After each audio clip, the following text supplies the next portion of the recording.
Okay, ladies and gentlemen, welcome to how to format a creative nonfiction book.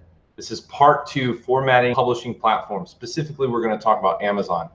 My name is Josh Coker. This is Polymathics, the YouTube channel that helps you become a modern day Renaissance man. And this message is being brought to you in part by StoryNinjas.com. Stories that pack a punch. And before we get started and we really start going into the nitty-gritty part, I just want to do a quick recap about what we discussed in part 1 and kind of the reasoning why this is even important to you. So let me just slide over here. I'm going to stop screen sharing for a second. And when I do that, okay, here I am. You can see me. And let's just discuss this for a second, okay? If you are an entrepreneur or a small business owner and you have a unique product, a unique process, unique services that you would like to offer your clients, you would like to tell them about, then a nonfiction book serves as a great lead magnet to not only educate your audience and your clients and your readers about your specific skill sets and unique abilities, but it also can drive traffic to your website, your business, whatever the case may be. So a book can act as a very powerful tool in order to add value to your clients and drive them to specific areas that you want them to go, to give them those products and services that you feel are most beneficial for them. And in the first video, what we discussed, and I kind of wish that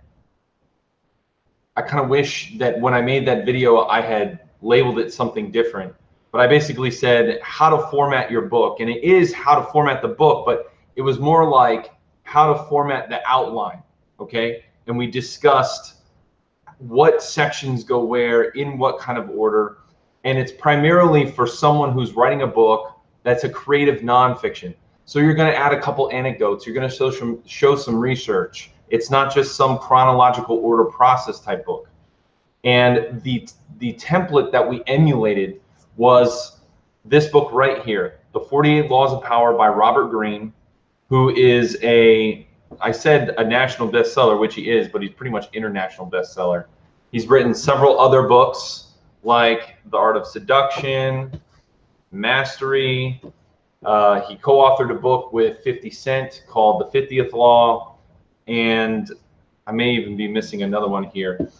The template that I gave as well also kind of follows Tim Ferriss's format. Tim Ferriss wrote this book right here, Tools of Titans. He's also written The 4-Hour Work Week, The 4-Hour Chef, The 4-Hour Body. So we're going off of people. We're using a format that bestsellers are using. We're not just willy-nilly creating something. And that's what we did before. And when we go back into the screen share, I'll show you that for a second. But today, what I want to do is I want to show you how you take that, assuming that you've written your book, or you at least have a rough draft, and I'm going to show you how to take that now and then format it for Amazon so that you can then upload it into Amazon for self-publishing. Additionally, I just wanted to bring up, so just so you know, like, this is something that we've done here at Story Ninjas multiple times. Here are some of the books that we've done, and these are just my books because I happen to have them handy here.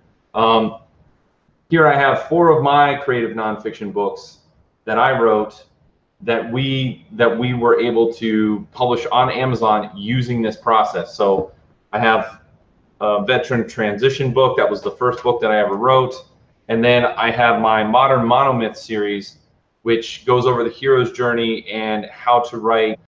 And in all 3 of these books, I used this formatting process to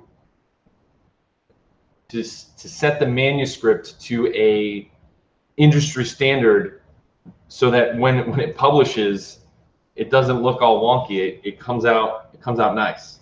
Okay.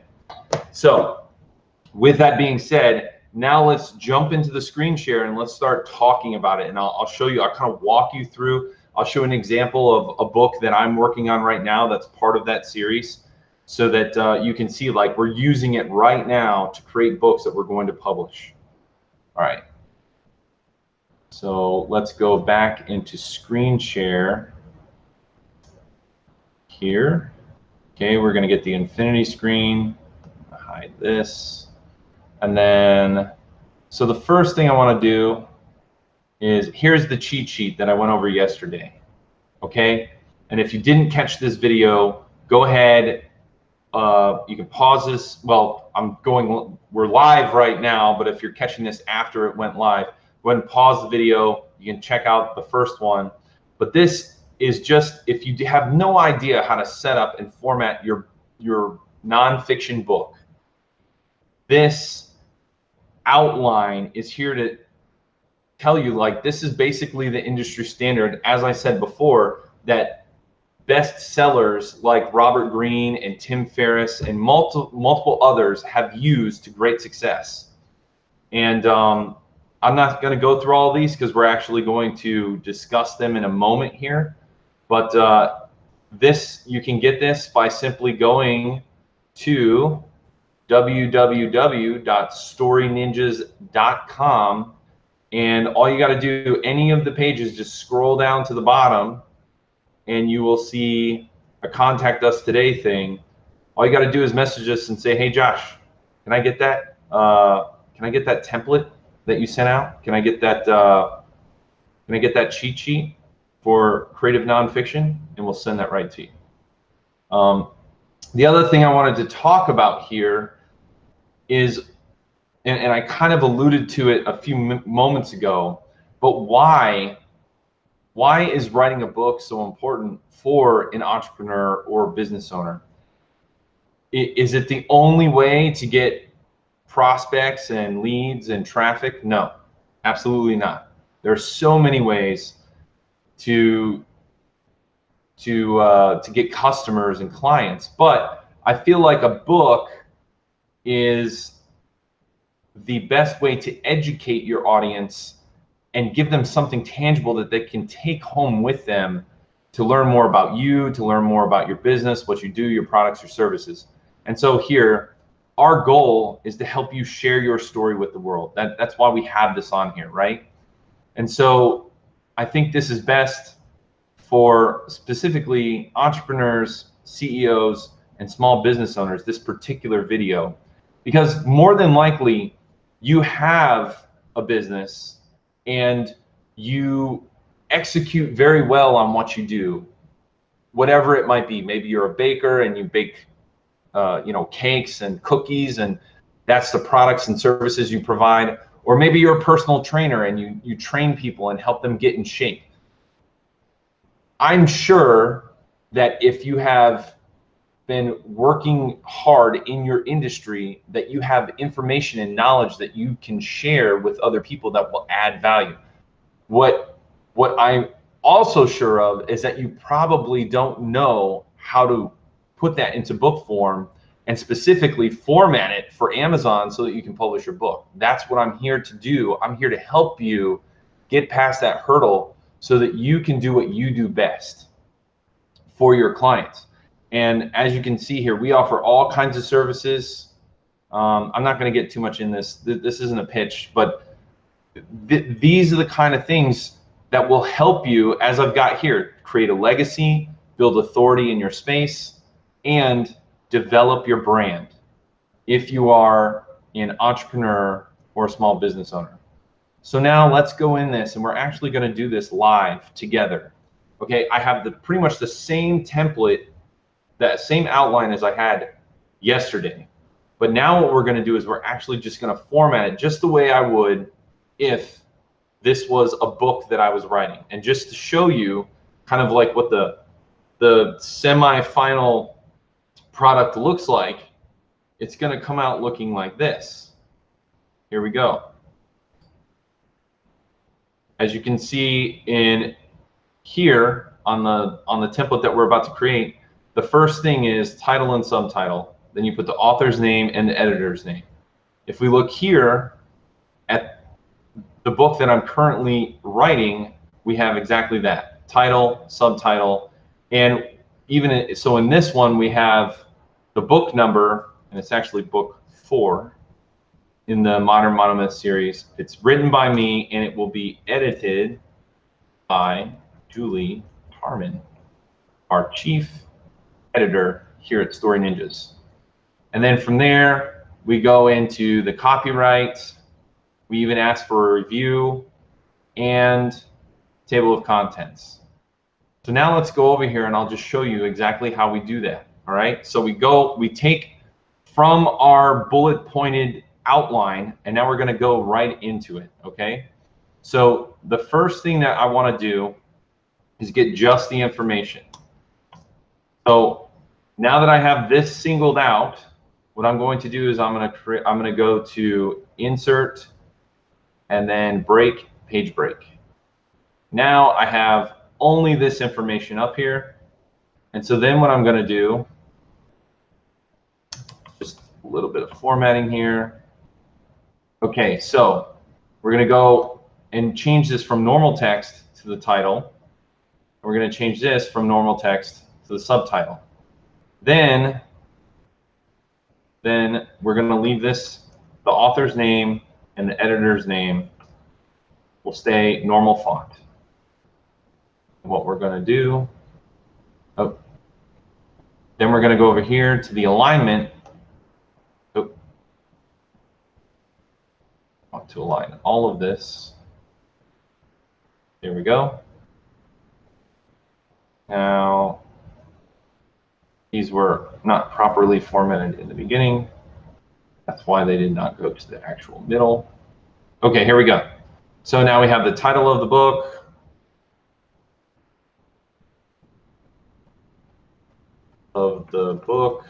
subtitle, author's name, editor's name, and enter a couple times, and you'll be in the middle here, middle-ish. It doesn't have to be perfect. Depending on if you're creating a digital book or a paperback book, the area of this might differ when it actually shows up on Amazon. So if it's on Kindle, no matter if this is in the middle or not, it may not show up in the actual middle of the page. However, for a paperback book, you may want to give a couple returns so that it does show up in the middle of the page. Okay, so there we go. We have page 1, the title. Now what we want to do is put in our copyright.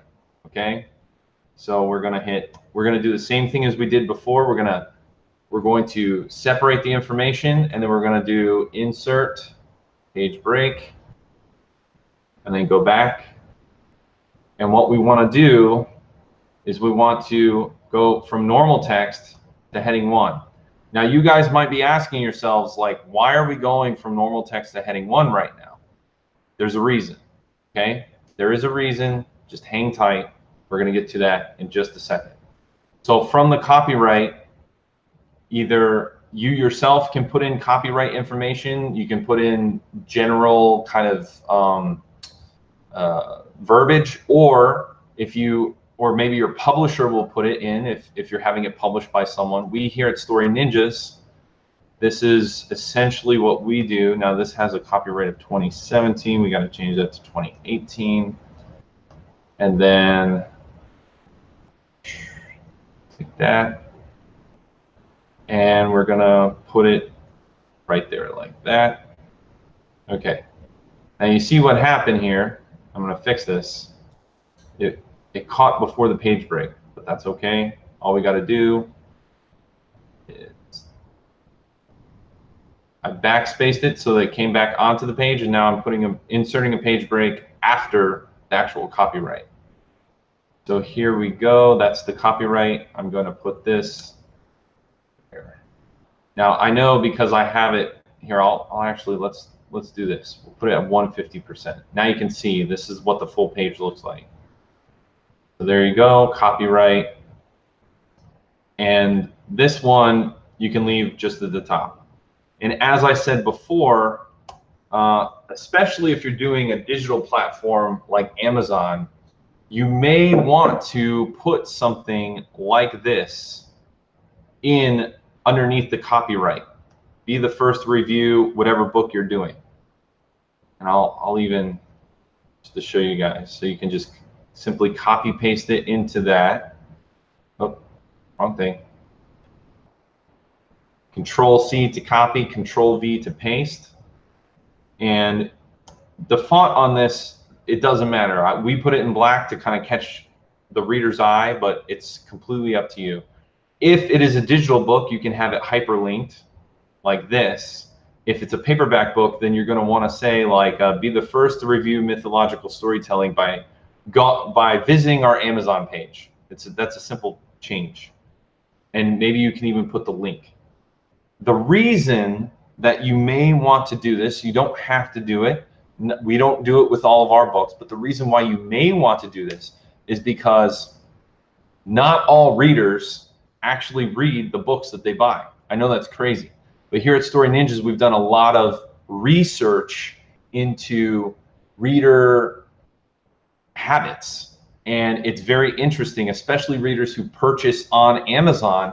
They're what they're called, I can't think of the word, like on the fly. Like many times people go on to Amazon looking for something completely different than a book, and then they see something that catches their eye, or they start looking at books and then they just buy lots of books, digital books in particular, because they're in this like buying frenzy. Okay, if you don't believe me, just go ahead and look up, Amazon reader buying habits, and you'll see a lot of articles and research on that. But a lot of times people will buy the book and not even actually read it. So the interesting thing though, and actually we can go to Amazon right now and I'll show you. Okay, Amazon.com, and then we'll just go there. And if we go into Kindle department, I want to show you guys this because this is very important when you're formatting your book, what you're doing. Josh Boker. Of course, we're going to look up one of my books. Okay, so if we go onto this book, here's the page, and we click on it. The interesting thing is that Amazon allows you to read, it allows their customers to read a certain percentage of the book before they even buy it. This is kind of their free trial, so to speak, to see if they like the book and want to read it. And so here we go. Let's say someone is checking out your book and they're kind of interested, they're not sure or whatever. Here are the first few pages of the book. And then as you see right here, for this one, we didn't ask for a review. We actually we did both.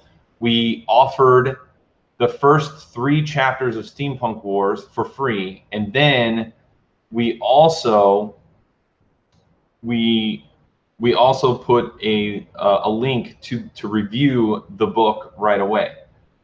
The reason, and the thing is, you could put lots of things here. You could put your website, you could put whatever. But the point is, some readers don't actually buy the book, but they see this information and they will go and click. We've had lots of clicks on this this free first 3 chapters of Steampunk Wars. So there's lots of different ways when you're thinking in terms of marketing of how to market your book or drive traffic, because again, you're using the book as a lead magnet as well, or maybe that is a strategy you're using. But again, this is totally optional. You could get rid of that if you wanted to. Then after that, we're going to do the table of contents. So again, we're going to first get the information by itself, and then we're going to insert a page break. Page break. Go. And then even for the table of contents, what we're going to do is we're going to give it a heading font. And the reason, and I'll show you right now, is because anything that has a heading font, and by the way, I'm doing this in Google Docs. You could be doing this in Microsoft Word or some other program. Most of them are all set up the same with all of these basic functions. So the cool thing about Microsoft Word and right here in Google Docs is that you can go into insert, and then you put, you say insert table of contents, and then boom, already it automatically updated and put copyright and table of contents, because those are the two pages right now that I put a heading on there. Okay, and if you want these to be sort of outlined in a like a formatted order, then if you have subsections, that's where you go ahead and you use heading 2 and heading 3, and we'll kind of I'll show you that in a minute here. But there you go. That's how you do the table of contents. And then really quick, before we get too much further, what I want to do is I don't want to mess. I don't want to kind of have everything screwed up at the end here. I'm gonna click Command All. Okay, I'm on a MacBook. It might be Control All. I forget what it is on a Windows, but Command All. That selects all the text in the document. And then what I'm going to do is I'm going to go to the font, and I'm going to choose Georgia font. Okay. The reason why I choose Georgia font, we did a lot of research in this in the early days of Story Ninjas, and we found that that is the font that works with Amazon Kindle the best, and the paperbacks. You can choose different fonts. I would recommend not to go too fancy or too crazy. You need something simple that readers don't have a hard time. There's actually a whole science behind fonts. It's crazy when you get into it. There are certain fonts that are more difficult for readers to read, and when it comes to stuff like this, you want to keep it simple. Another font you could use is Times New Roman, Arial, but Times New Roman sometimes can be a little bit too formal, and Arial can sometimes be a little bit too lax, I guess. So Georgia is that sort of in between, in my humble opinion.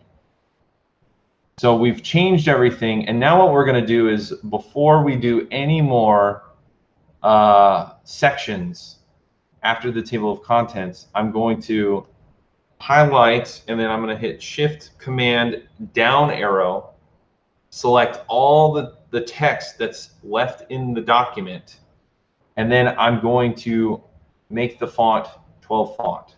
Okay. Now you could do that for all the font in your book. It's just because I didn't do it earlier, and I don't want to change the font of the title and the subtitle and all this stuff here. It's not that big of a deal. So now that we've done that, now all of our font is the same throughout. And the only time I would recommend changing your font for different sections is if you want to highlight or bring attention to it. And again, if you do that, the two that I would recommend are either Arial or Times New Roman. Okay, so now when we get into the dedication and or acknowledgments, again, we're just doing the same thing over and over again. We're going to separate the information, and we're going to put a page break, and then we're going to make it a heading. Okay, and then so down here, this is where, if you've already written your book, hopefully that's the stage that you're at. All you're really doing, that should be underneath the dedication acknowledgments. You know, it's like I'd like to thank my loving wife and beautiful children for all of their support in helping me get this book published. There you go. Right? Whatever you want, you can put there. You can thank associations. You can thank, if Story Ninjas published your book, you could thank Story Ninjas. Ha ha ha. But whoever you want to acknowledge here, that's where you would do that. Now let's go to the. Now let me pause here for a second and say, why are we doing these page breaks? Because maybe you have no idea. Like I said, just because you're an entrepreneur or a small business owner doesn't mean that you're very familiar with publishing or book formatting. So what's the deal with all these page breaks? Well, what this allows, and I'm actually going to, if you give me a second, I'm going to exit out of the screen share again, and I'm going to, so that you can see my beautiful face again. Let's see. Stop screen sharing. Okay. And then here we go. So let's see if I can show you in this book right here. Okay. This is the main reason why we do the page breaks. Here we have the title and the editing and writing information, right? Next, we have the copyright, and you see the copyright's on a whole complete different page from the table of contents, from the title and subtitle. Here's more table of contents for my book, and then after that, instead of going right into the first chapter, because we put a page break, there's a whole page before it goes into the first chapter. And then each consecutive chapter does the same thing, right? Here is the end of this chapter. There's a page break. Oh, am I going the right way? Yeah, hold on. Here we go. So, end of the chapter. And then, because we put the page break, then it starts off fresh and new with the new chapter. That's the way you want your book, so that for the reader, it's easy for them to then go into all of these different sections, okay? That's what you want for them, to make it nice and easy to just read through the book without any kind of formatting issues or anything like that. So that's why we put the page breaks. Now let's go back into the screen share again. Screen share. Screen share, screen share. All right, let's see here. Hide this, give me a second. There we go. Now the rest of this is essentially going to be just doing the same thing, right? So I'm going to do this kind of fast and just touch on some high points and sort of recap on some things that we discussed yesterday. In the preface, what we're going to do is you're going to kind of discuss why the book was written, okay? And right now, like, hold on. I'm gonna, again, separate the information, insert a page break, go back up, preface, make it a heading.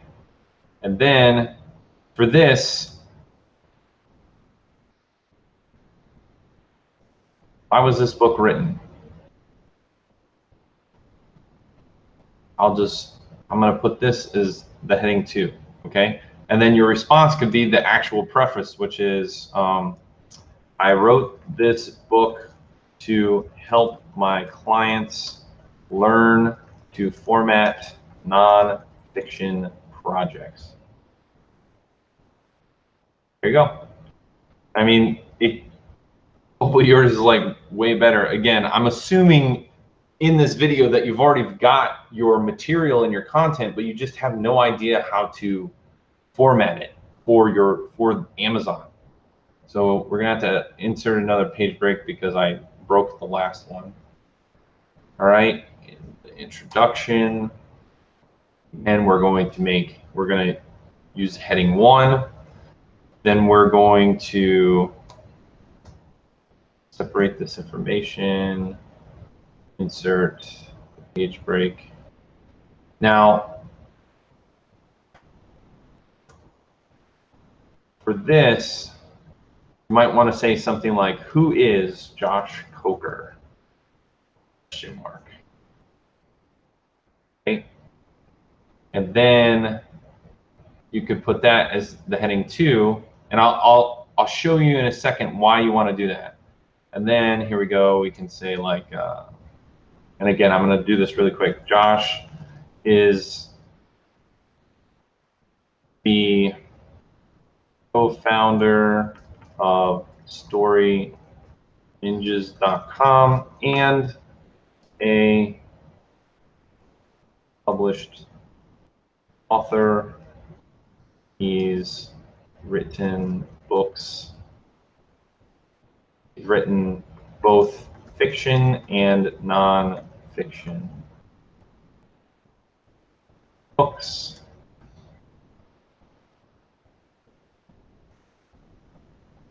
Josh helps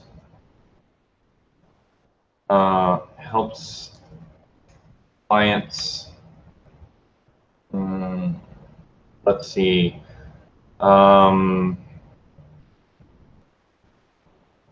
Publish their projects, etc., etc., etc. Okay, I have a whole, and again, I'm assuming you have this. I could do a whole video on like how you introduce yourself and give your credentials. That's not what we're gonna do. Again, so here in this bullet point, I mentioned this yesterday, like this is a good spot if you haven't already to identify any websites or products that you've created that might help the reader. You don't have to do a separate bullet point for this though, or a separate paragraph. Right here in the introduction, I've already done that.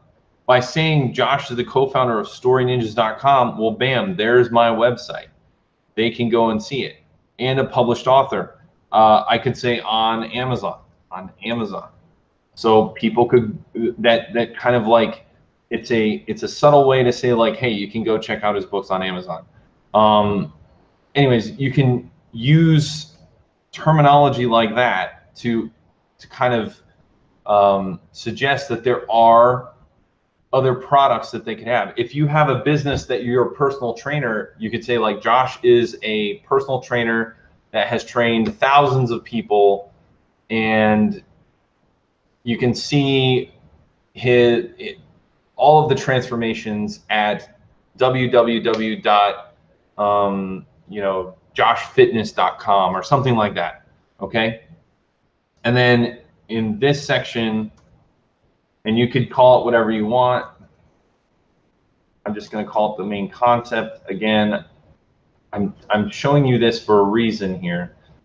And then you would just like explain what the main concept of the book is. So this book is to help people format their creative nonfictions, or this book is to help people lose weight and gain muscle in 30 days, something like that. It doesn't have to be very in-depth. You're just giving the main concept. Now, the reason why I'm showing you guys putting this in heading 2, let me show you here. If we scroll back to the table of contents, I just want to show you how simple this is now. Because we're in the table of contents and we've formatted it automatically, all we have to do is update the table of contents, and then bam. See what happened? Now, everything that has been given a heading 1 or a heading 2 is now automatically updated in the table of contents. And as you can see, it formats it in sort of an outline. Makes it very simple. Plus, it shows what page number it's on. Makes it very, very simple.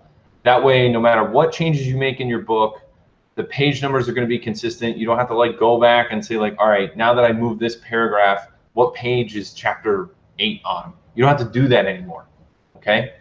Makes it very simple. So let me see if there's any other items here.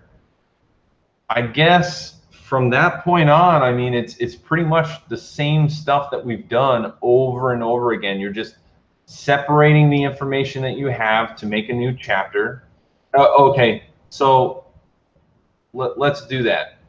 I'm going to skip over this stuff, this main problems and stuff, and let's just talk about chapters for a second. Okay. Chapter 1. So we're gonna separate chapter 1 from itself. Now again, before I do that, I'm assuming that you did all the same stuff here as we did above. You're just separating it, making new pages. But once you get to chapter 1, here I have a few other recommendations. Insert page break. Okay, so chapter 1, when you do this, chapter 1 is what should get the heading 1. Okay, and then your main point should be what gets the heading 2. This is like the catchy, your main point could be like the catchy phrase for the chapter that you're doing. Then we're going to center align them so that you can see them well. Then after that, for the bottom line, the bluff, which stands for bottom line up front, or your famous quote, what I would recommend doing is putting them in, especially if it's quote, in italics. And then we're going to also make that center aligned, so that when your chapter starts, you're gonna get, they're gonna see it's chapter 1. They're gonna see, maybe it's like compound movements. I'm thinking about powerlifting. Compound movements. There you go. Or if we were talking about writing, sorry, I misspelled that. It might be like the first act. First act. Or the first stage. Or it could be, like, it depends on what you're writing, but whatever the main point is, main point 1, that's what you want.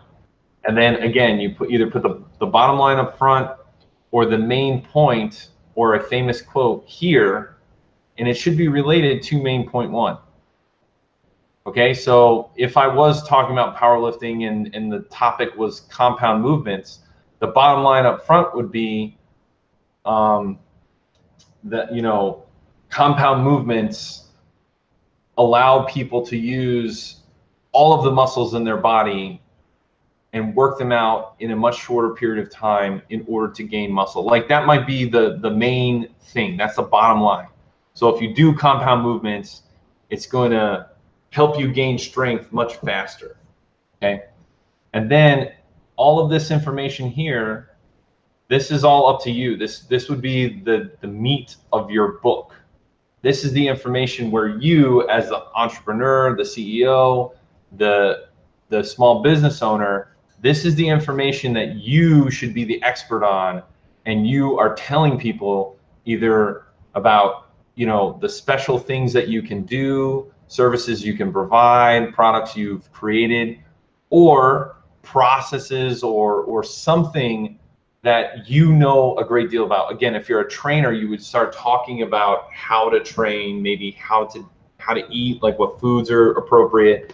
If you're a writer, you might talk about, and I only know this because I've written books like this, is how to write fiction. You might break things down, like the different levels of plot, you know, plot points, and you have your acts, and then you have your stages, and then you have your steps, and then you have your scenes, and then you have your beats.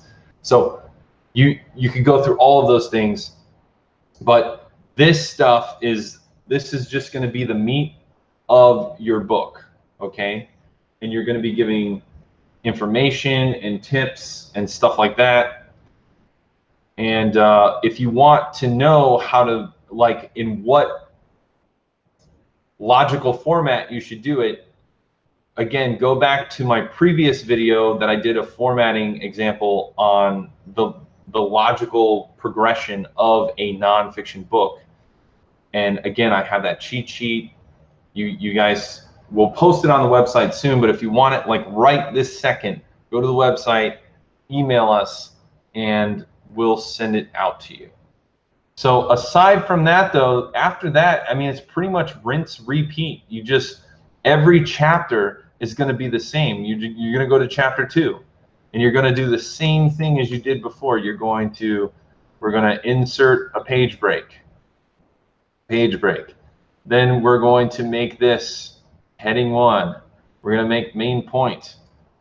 Heading 2, right? I mean, it gets kind of monotonous now because this, but again, if you've never done this before and you have no idea and you don't do it, your book's going to look like a mess. So that's why it's so important that we go over these things. As you see, here I am doing all the same steps that I did before, and now we have chapter 2, okay? There's a page break in between, and it doesn't matter if, so let's say this information here bled on to this page right here. The book, or I should say the program, Google is going to automatically put a break. It'll be like almost a whole entire page before the next chapter starts, and you want that so that when it loads into Amazon, it'll load correctly and it will look clean for the reader's eyes. Now let me just look down here. Everything else, you just do what you've done before. I've pretty much taught you everything you need to know to format the document so that it's ready to be uploaded into Amazon. In another video, we'll go ahead and we'll discuss how to upload it into Amazon. Now, let me just show you what one looks like that is pretty fleshed out, okay? So again, this is a book I've been working on. It's about archetypes. And so here I have the, and actually, even though this isn't the title, there we go. I want it to be bigger. So I'm going to do this, bam, there we go. A couple enters, all right. Okay, let's see.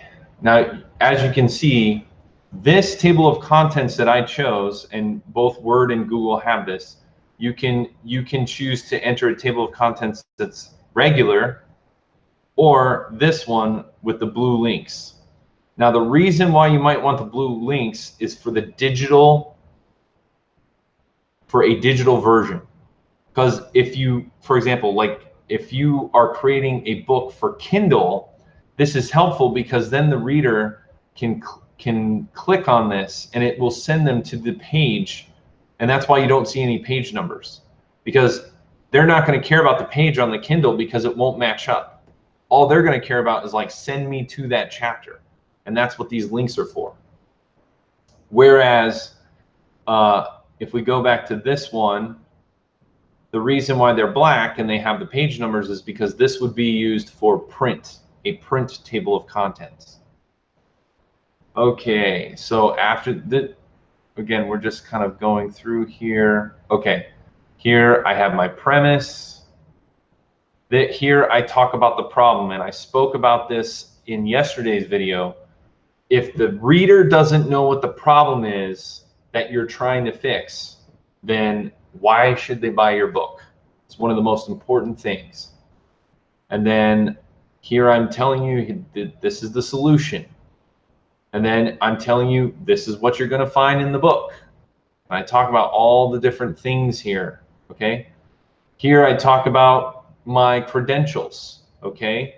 All the things I told you, I'm showing you that not only with our clients, but in my own personal books, I am using this format because it's a format that bestsellers like Robert Greene, like Tim Ferriss, and multiple others use to great success. Okay, I'm gonna scroll down a little bit, and yeah, let's go to introduction. So here, in the beginning of your book, you may want to start with chapter goals. That's totally up to you. That's more dependent on the type of information you're giving. If it's not, this book in particular is a little bit, I don't want to say curriculum based, but it's similar to a curriculum.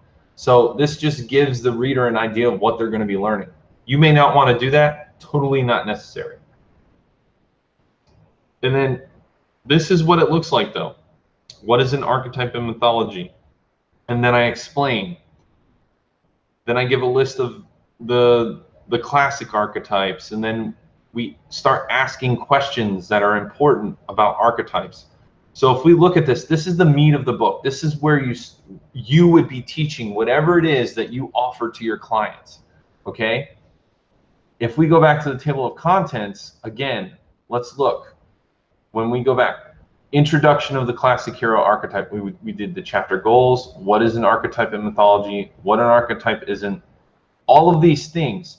Now, why would I put this thing, the heading 2, on all of those? It's so that they show up in the table of contents, so that if a reader is looking for a specific question, it's very easy for them to find the answer, because you've got all of the questions that are addressed in the chapter right there for them, okay? I think for a lot of books, this helps. Now, I'm going to exit out of screen share. Exiting. I'm going to show you, just to prove that I'm not the only one that does this. If we go into, again, Robert Greene's best-selling book, 48 Laws of Power, right here, this is his table of contents. In his table of contents, not only does he tell you, like, here's the law, here's the name of the law, but he also, these long excerpts here, they're actually the summary of that law. So in the beginning of the book, the table of contents almost acts as a cheat sheet for anybody who's reading the book. And it already starts to familiarize the reader with the material in the book. To me, it's very brilliant. Let me see. It's been a while since I looked at this one. Tools of Titans. Let's see what they did here. That's the foreword. Okay, so here's a very different thing. So Tim Ferriss, what he does in his table of contents, he has actually some content up here. I think what he's doing is he's kind of explaining how to read the table of contents, but all he's done is these are people he's interviewed with. So he just puts their name and he puts the page number. That's it. It's really up to you how you want to do it. Then, okay, so actually, I'm mistaken. This is kind of his pre-table of contents, which is like a quick glance. But then he goes into his formal table of contents, where he talks, like, the first section is health, part 1, health, and then he lists all the different people. So it's a little bit more robust than the page prior to it. You can create your table of contents however you want, and that goes into the formatting, but you just have to consider the reader's mindset. When they're reading, how is this going to show up to them? Is it going to be easy for them to find the information that they're looking for, or are they going to have to dig? In today's modern world, where we can put hyperlinks in books and to outside websites and things like that, you should make it as simple as possible for the reader to find the information that they're looking for. That is one of the key concepts that has come out of this kind of revolution of publishing. Is the easier you make it for the readers to find the information, the more likely the book is to sell. Okay, so we've gone over everything. I think we've completed that. I'm going to take that template that we were working on in the book, or sorry, in the computer. I'm going to take that template and I'm going to complete it. And then I will also put that on Story Ninja's website. But again, if you want to get it sooner, feel free to just go onto the website and hit us. Like, you can do the contact us thing and say, Josh, I'd really like that template that you have for writing a nonfiction book, because then what you can do, you won't even have to go through what I was just doing. All you have to do is take your information and literally copy paste it into the template. So You could take your title, copy paste it, or type it in there. You could take, you know, your main points, just copy paste them into the chapters, and then boom, there you go. You're already set, and it's just saving you time, because again, here at Story Ninjas, we don't want you to be stressing out or worrying and lacking confidence over the publishing stuff. Okay, that's not your job. Your job is to write a book that's going to provide value to your customers and clients. So hopefully this has been helpful, and if it has, I would love it if you gave me a thumbs up on this video. If you want to see more content like this, of course, feel free to subscribe. You'll get information like this all the time. And if you know anybody that you think this might help, that maybe they're writing their own book and they're not sure about how to format, give this to them. Forward it to them, whatever you have to do. Lastly, if you want to look for us, you can check out Story Ninjas at story-ninjas.com. We're on Facebook, we're on Instagram. If you want to check me out, I am either, for example, on YouTube, I'm just Josh Coker, but most of the other social medias, I am at Joshmus Prime, at Joshmus Prime, JOSHUMUSPRIME. And yes, that includes Instagram, that includes Snapchat, the Snapchats, that includes the Twitters, and all of the other things. So, ladies and gentlemen, it's been my pleasure to do this with you. I hope that this helps. And wherever you are along your journey, now you have the tools to format. So go ahead and take them and don't stop. The thing that prevents people is they get stuck in their mind and they don't execute. Okay, so no more excuses. You no longer have the excuse to say, like, I don't know how to format for Amazon. I don't know what to do. I just gave you it. And if you really want, you can get the template that I've been creating on with you today. So no more excuses. Get that done so that you can start getting the real work and providing value to your customers and ultimately the world. All right, ladies and gentlemen, this has been Josh Coker, aka Joshmus Prime, coming to you from Polymathics, the blog that helps you become a modern day Renaissance man. And this message was brought to you in part by Story Ninjas, stories that pack a punch. I'm signing off. I'll catch you guys next time. Take it easy.